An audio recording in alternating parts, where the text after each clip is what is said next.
जी, तो dear student कैसे हो? उम्मीद है आप सब खैरियत से होंगे। आपको पता है कि आज 18 तारीख हो गई है और टाइम कम होता जा रहा है। तो स्टैट के हवाले से मैं बात करूँगा कि बिज़नेस स्टैट में बहुत ज़्यादा सप्लीज़ आ रही हैं। बच्चों इसको कैसे तैयार करना चाहिए? मैंने देखा है कि फ़ेसबुक में ग्रुप्स में ना जस्ट चीज़ें शेयर्स वगैरह हो रही हैं। बच्चों उससे कुछ नहीं होने वाला।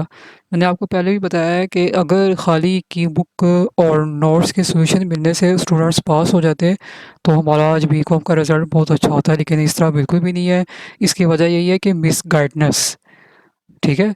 आजकल जो टीचर्स आए हैं ऑफ़लाइन भी और जो ऑनलाइन भी, वो बच्चों को बहुत ज़्यादा मिसगाइड कर रहे हैं। उनको सही तरीके से नॉलेज हासिल करने नहीं दे रहे। और अगर कोई टीचर सही काम करवा रहा है ना, तो सारे उसके खिलाफ हो जाते हैं, ठीक है? तो मैं आपको बताता हूँ कि बच्चों इसमें जो है हमारा जो पहला चैप्टर है measure of centre tendency. Student कह रहे थे कि कैसे पढ़ाया जाता है कि हमें तो ऑनलाइन की समझ नहीं आती।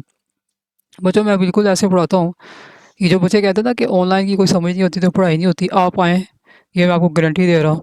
आप ऑनलाइन में पढ़ेंगे आपको लगेगा जैसे कि आप ऑफ़लाइन में पढ़ रहे हैं और उससे भी बेहतर आप पढ़ रहे हैं, ठीक है?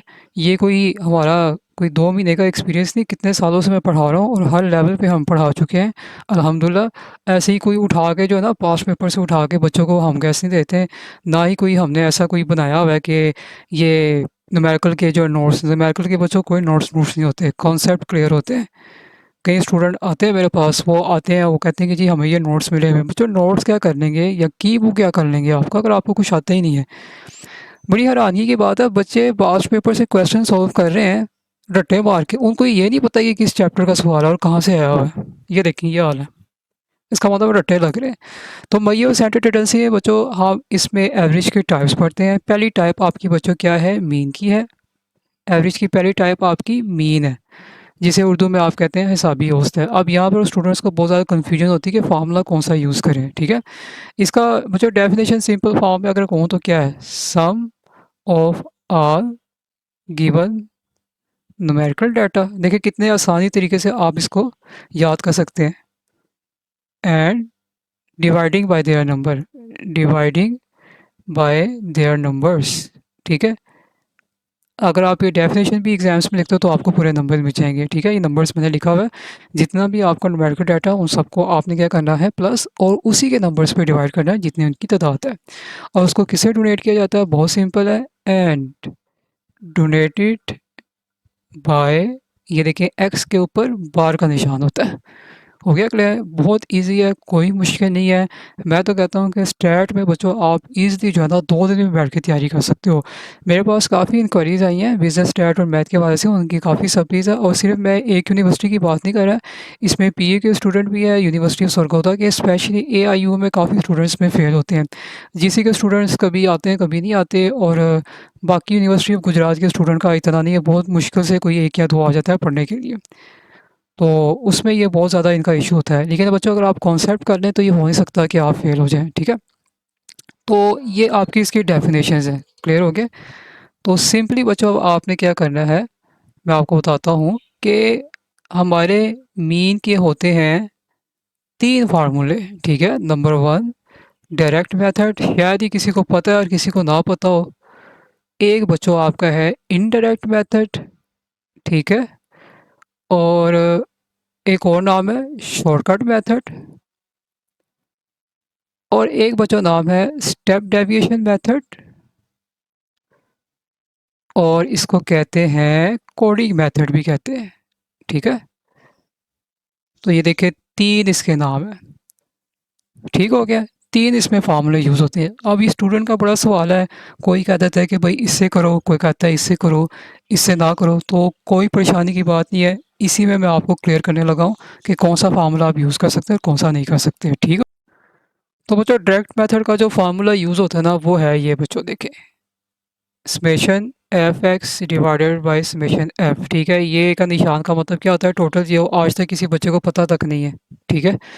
तो ये इसका बच्चों ये फार्मूला डायरेक्ट मेथड का, ठीक हो गया? और मैं भी आपको सारे बताऊंगा, उसके बाद बताऊंगा कि कौन से फार्मूले आप जो है अपने लिए यूज़ कर सकते हैं जो बेस्ट होगा। बच्चों दूसरा फार्मूला आपका है A plus summation F T summation F, ठीक है? देखिए फार्मूला सेम, अब यहाँ पर ए का आया है, ए कैसे निकालते हैं जब हम उसको क्वेश्चन में करेंगे तो मैं आपको बताऊंगा कि ए का क्या मतलब होता है। और जब हम डी की वैल्यूज़ को फाइंड करना चाहेंगे वो कैसे करते हैं, वो भी बहुत सिंपल है। अब दूसरे में आ जाएँ, ये 2 फ़ॉर्मूले आपके तकरीबन सेम ही है, लेकिन यहाँ पे यू आ गया है और एक चीज़ का इज़ाफ़ा है जो कि एच और बाद जगह पे सी है, जिसे कहते हैं इंटरवल। बच्चों ये 3 फ़ॉर्मूले हैं, ठीक है? 3 फ़ॉर्मूले एग्ज़ाम्स में जब क्वेश्चन आता है आपको वहाँ पे लिखा होता है मीन फाइंड करें या अर्थमेटिक मीन। वो ये नहीं कहता कि भई इस मेथड से फ़ॉर्मूले यूज़ करें। तो ये आपकी मर्ज़ी है, आप तीनों में से जो मर्ज़ी जो है ना वो फ़ॉर्मूला यूज़ करें, कोई इश्यू नहीं होगा और तीनों का आंसर एक ही आता है। मीन्स कि अगर आपको एक क्वेश्चन एग्ज़ाम में दिया, आप चाहे डायरेक्ट से करो, इनडायरेक्ट से करो या स्टेप डेविएशन से करो, आंसर सेम आएगा, ठीक है? तो तीनों में से आप जो मर्ज़ी यूज़ कर सकते हैं। अब बाद स्टूडेंट पूछते हैं कि सर वैसे कौन-सा ज़्यादा बेहतर रहता है? मुझे ज़्यादातर पता है क्या बेहतर रहता है? ये तीसरे वाला स्टेप डेविएशन मेथड। पता है क्यों? क्योंकि सम टाइम ना आपकी उसने ना वैल्यूज़ बहुत ज़्यादा दी होती है और जब आप मल्टीप्लाई करते हो ना ये एफएक्स में, तो ये वैल्यूज़ बहुत ज़्यादा बड़ी हो जाती है और सम स्टूडेंट्स क्या करते हैं, जब उसको कैलकुलेट कर रहे होते हैं ना तो उनकी कैलकुलेशन में मिस्टेक हो जाती है।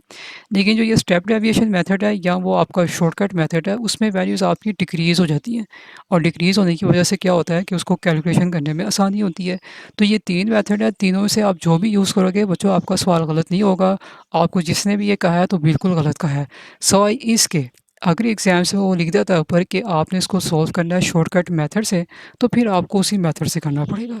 वो आपका इंटर लेवल पे होता है कि आईकॉम में ऊपर लिख देते हैं कि भई शॉर्टकट मेथड से करें या आईसीएस की स्टैट में लिखा होता है कि इसको स्टेप डेविएशन मेथड से करें या मास्टर की स्टैट में होता है कि इसको जो है वो शॉर्टकट मेथड से करें, बीएस के स्टैट में होता है। तो जब नाम लिख देते हैं फिर आपको वही करना होता है।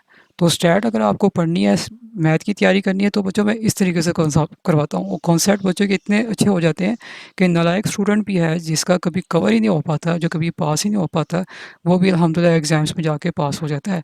इसलिए मैं 100% गारंटी फ़ुज़ूल में नहीं देता, बिल्कुल एग्ज़ैक्ट देता हूँ। अल्लाह के फ़ज़ल व करम से जो है बच्चों का पेपर भी होता है और अल्हम्दुलिल्लाह इतने सालों से कई स्टूडेंट्स को हमने ये ग्रेजुएट करवाया है। इतने सालों से जो बच्चे फँसे हुए थे, लटके हुए थे बीए, बीसीएस में और बीकॉम में, उनको हमने निकाला और इसलिए रिज़ल्ट शेयर करते हैं ताकि दूसरे स्टूडेंट्स को भी मोटिवेट मिले, ना कि जो है ना वो फ़ुज़ूल किस्म की जो यहाँ बातें लगाती हैं।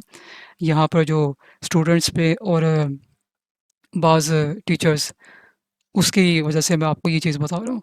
तो तैयारी करें, अभी भी टाइम है, वक़्त ज़ाया मत करें, तैयारी करें।